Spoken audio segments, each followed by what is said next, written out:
wonderful students. How are you? I hope you all doing good.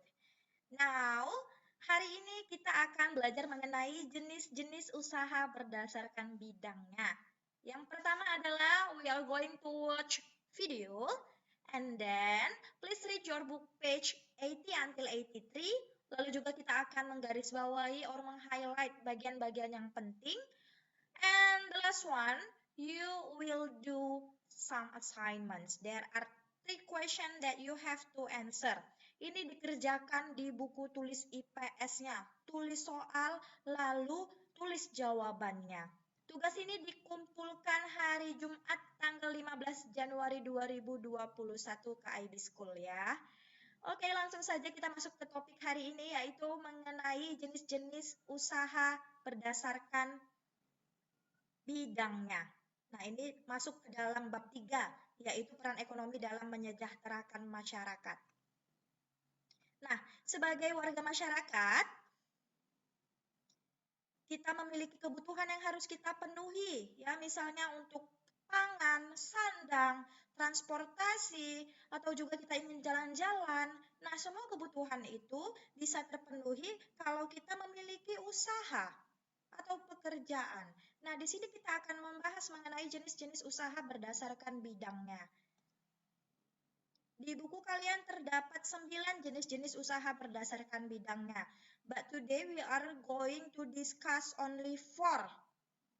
Hanya 4 saja yang akan kita bahas hari ini, yaitu yang pertama mengenai pertanian, kedua peternakan, ketiga perkebunan, dan yang terakhir adalah kehutanan.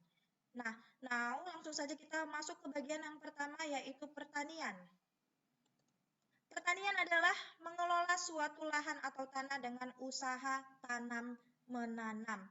Nah, dalam pertanian di sini ada beberapa cara yang bisa dilakukan, yaitu yang pertama adalah intensifikasi atau usaha mengelola lahan dengan usaha tanam menanam.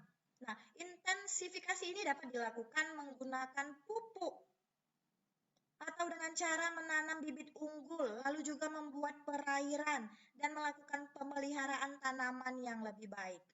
Lalu yang kedua ada ekstensifikasi, yaitu usaha meningkatkan hasil pertanian dengan memperluas lahan yang sudah ada. Misalnya dengan cara membuka hutan atau ladang gambut untuk dijadikan lahan pertanian. Nah, ini biasanya kalau membuka hutan untuk dijadikan lahan pertanian, ini biasanya untuk membangun lahan pertanian kebun sawit ya, Nak. Banyak hutan yang dialihfungsikan menjadi kebun sawit.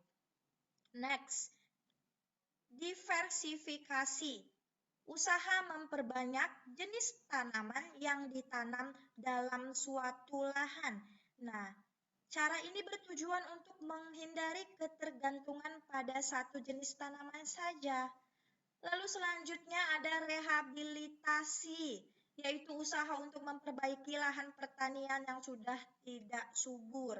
Contohnya dengan mengganti jenis tanaman.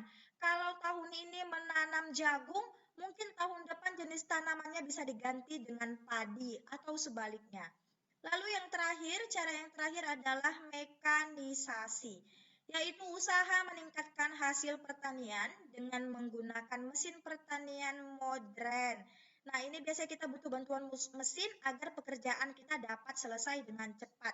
For example, contohnya kalau dulu membajak sawah masih menggunakan bantuan atau tenaga kerbau, sekarang sudah ada mesin traktor.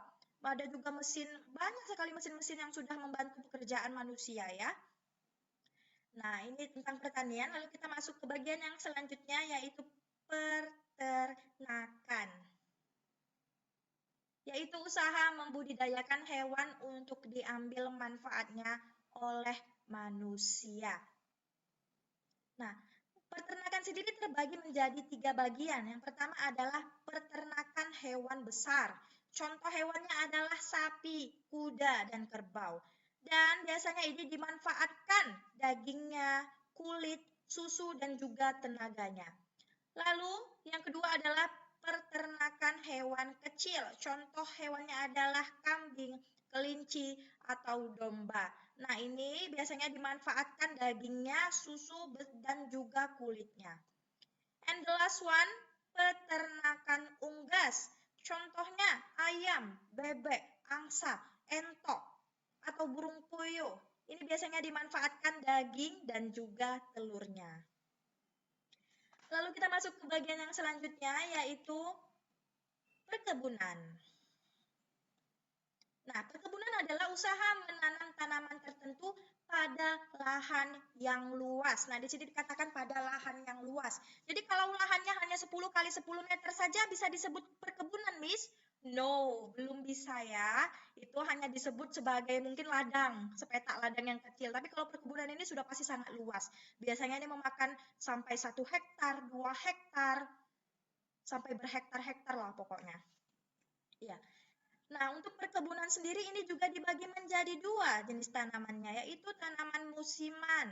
Tanaman yang hanya tumbuh dan dipanen dalam satu musim saja atau dalam kurun waktu kurang lebih sekitar 3 bulan. Nah, contoh tanamannya adalah tomat, kacang tanah, dan melon. Lalu ada juga tanaman tahunan. Tanaman yang hidup sepanjang tahun atau lebih, hasilnya dapat diambil beberapa kali sebelum akhirnya menjadi layu dan harus diganti. Contoh tanamannya adalah karet, kina, kakao, kopi, dan teh. Nah, jadi ini berbeda ya. Tanaman musiman tadi tanaman yang tumbuh dalam satu musim. Berarti kalau sudah kita panen, misalnya ini tomat. Tomatnya sudah berbuah, lalu kita panen. Apakah kita masih bisa mengambil buah dengan pohon yang sama? No. Pohonnya itu setelah dipanen akan langsung mati. Berbeda dengan tanaman tahunan. Kalau tanaman tahunan sekali kita panen, 2 kali pun masih bisa kita panen, sampai 3 kali. Baru pohonnya layu atau harus diganti.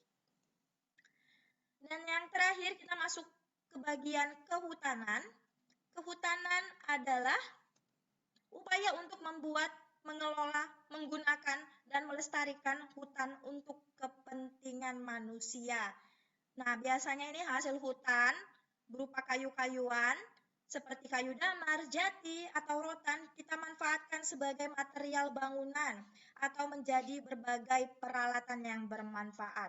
Kalau untuk material bangunan sendiri itu biasanya dijadikan papan, ya, papan untuk membangun rumah.